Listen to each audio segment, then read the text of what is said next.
My father's voice shattered the silence I'd been clinging to. Never in my life did I imagine he'd choose my sister's wedding to expose the truth I'd kept hidden for so long. I was 40, sitting in the shadows of a banquet hall corner, my black dress blending into the dim light. At the head table, Dad, Michael, rose with a glass of wine. "Friends and family," he boomed. "Let's toast my daughter Lily and her new husband, Major Ethan Caldwell.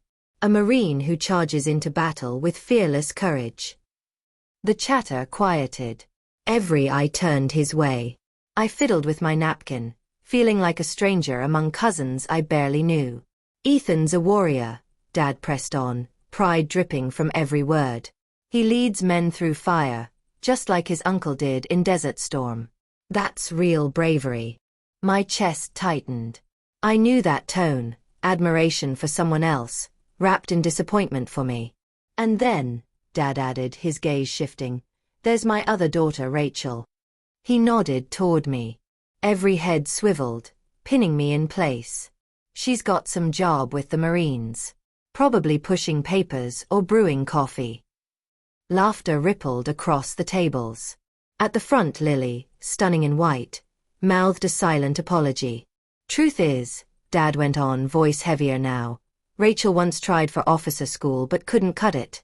We thought she'd rise high, but she's been stuck in entry-level posts ever since."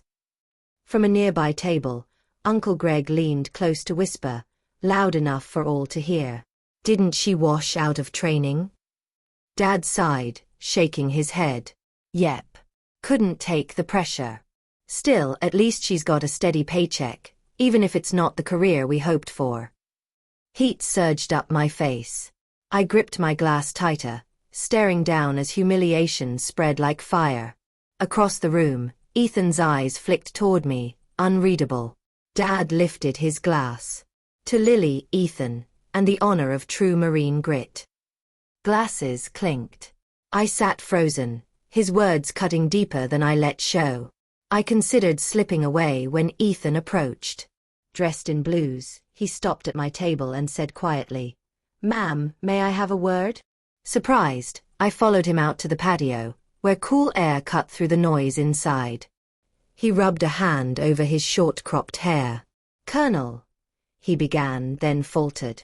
"How should I address you off duty?" I froze. "What are you talking about?" "You're Colonel Rachel Bennett," he said carefully, "commander of the 2nd Marine Aircraft Wing." My breath caught. "How do you know that?" "I'm Major Caldwell, stationed at Cherry Point. I've been in your air ops briefings all year. I didn't recognize you out of uniform, but when your father said your name," he hesitated. "Your family doesn't know, do they?"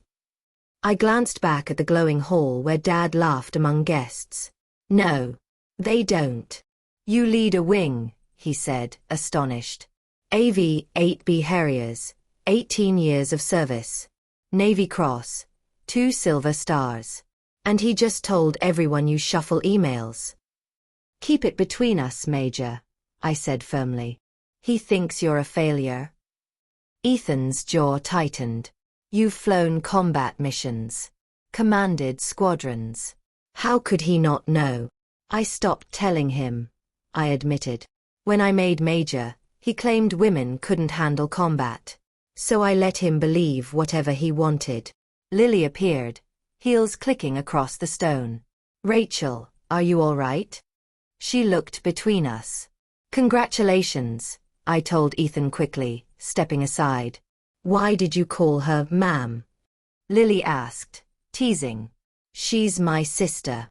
Ethan hesitated, glancing at me. "Just a work thing." Aunt Diane stumbled out, wine in hand.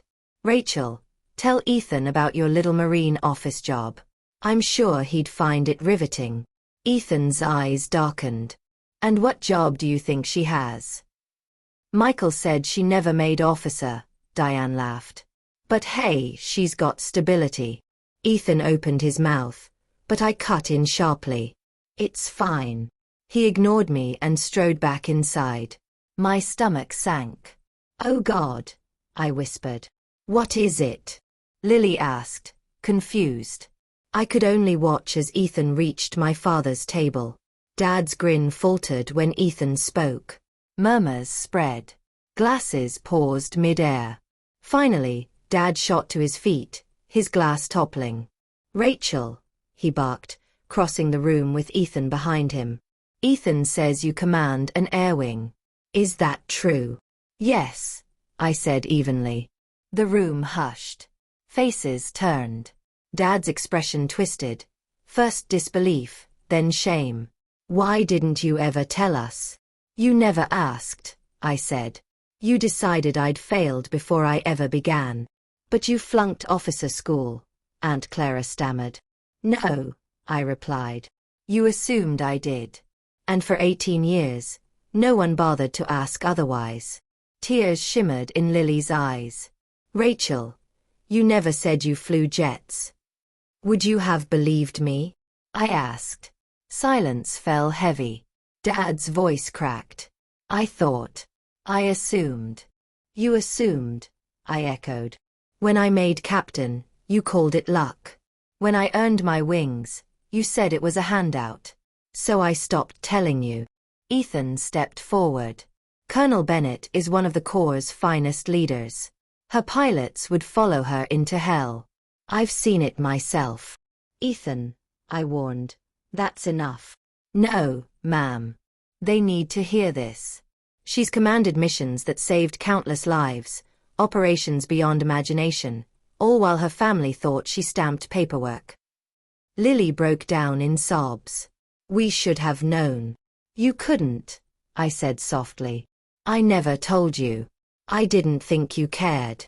Dad's eyes filled. "Rachel, I'm proud of you. I just didn't know how to show it." "You never tried to know," I answered quietly. "That's the difference." His voice trembled. "Can we fix this? Can I learn who you really are?" "Start by listening," I said. "Ask without judgment." Ethan added, "Ma'am, your promotion to Brigadier General is next month, isn't it? Your family should be there." "General?" Lily gasped. "Pending confirmation," I admitted. Dad's voice broke. "Can we come?" "I'd like that," I said. As the crowd thinned, some offered apologies, others asked tentative questions. A weight lifted, not because they finally approved, but because I realized their ignorance never defined me. Later, Ethan found me again. "Forgive me if I went too far." "You did right," I said. "And congratulations, Major." On the drive home, Dad's last question echoed. Why hadn't I fought harder against his assumptions? The answer was simple. Flying had taught me that when you're underestimated, you don't argue. You climb. You soar. You let your wings speak louder than their doubt. That night, my truth roared.